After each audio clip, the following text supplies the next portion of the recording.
je ne vais pas marcher sur la langue de M. Hibou, mais il est tellement important que nous restions groupés qu'on a l'impression que la déclaration du ministre de la Communication, je ne sais pas si vous vous souvenez, je sais très bien que vous vous souvenez, qui avait dit qu'il allait mettre au pas des journalistes indélicats d'ici 2015. Est-ce que c'est cette stratégie qui est en marche? Est-ce qu'un pays démocratique n'a pas le droit d'avoir deux correspondants d'une radio? Est-ce que Mokhtar Ba, qui est correspondant depuis 18 ans en Guinée, parce que c'est depuis 1996, a eu un quelconque problème avec des autorités ici sous la couverture médiatique? Est-ce qu'un président de la République doit refuser l'accréditation d'un journaliste sous prétexte qu'il a des déshydratats personnels avec ce journaliste? Donc, c'est autant de questions que nous devons nous poser, d'autant plus que ces questions sont légitimes, et d'autant plus que ces questions peuvent concerner tout un chacun d'entre nous aujourd'hui. Voyons beaucoup d'exemples. Jamais dans ce pays-là, des journalistes n'ont été autant menacés, puisque beaucoup d'entre nous reçoivent des menaces de mort. Jamais des journalistes n'ont été autant tabassés. Je voudrais profiter de l'occasion pour rappeler le cas Abdoulaye Ousso de Guinée Matin. Tout le monde sait ce qui s'est passé.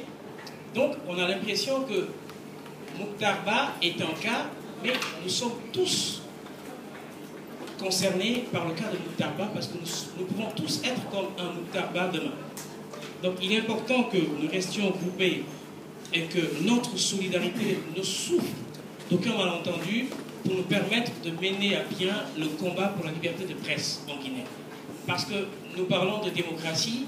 Dans toutes les grandes démocraties, il n'y a jamais eu construction de cette démocratie-là sans la contribution de la presse. Je pense que nous sommes les piliers du modèle de démocratie guinéen.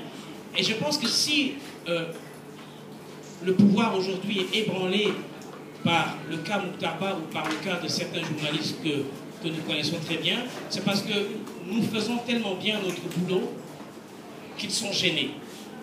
Ils sont gênés de voir que les journalistes guinéens ont pris de la hauteur. Ils sont gênés de voir que le traitement de l'information se fait de façon impartiale, qui est différent comme le temps passé, où tout le monde faisait la gloire, les louanges des pouvoirs publics, et cela nous conduisait à une espèce d'obscurantisme. Donc c'est ça qui les gêne aujourd'hui.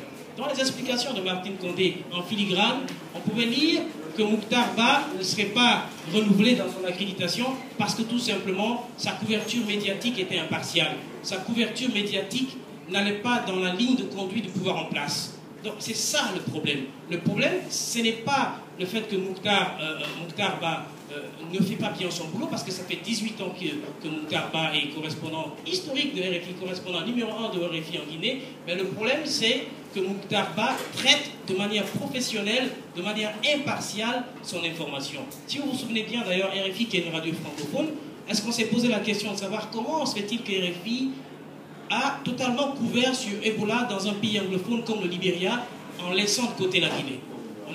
Chacun a suivi le reportage sur RFI, sur la question d'Ebola. Ils sont allés couvrir Ebola au Libéria et ont laissé de côté la Guinée, qui est quand même un pays francophone, n'est-ce pas? Donc cela veut dire que autant nous devons suivre la démarche des RFI, autant nous devons soutenir Mokhtar Ba pour qu'il rentre dans son droit. Et pour cela, je voudrais vous annoncer que